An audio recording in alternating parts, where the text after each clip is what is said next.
back to 2-Minute Tuesday.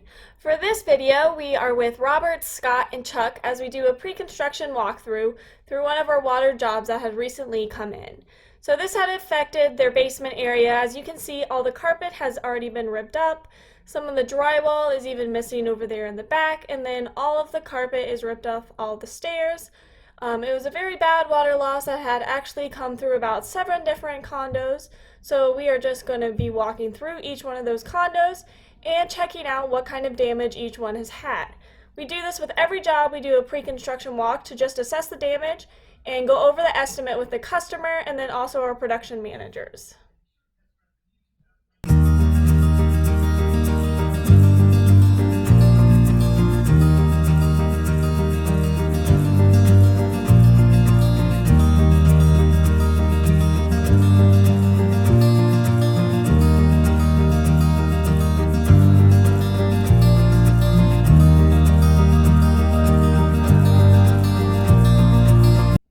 Thank you for watching another one of our 2-Minute Tuesday videos. Please like and subscribe to our channel, and we'll see you next week. Bye!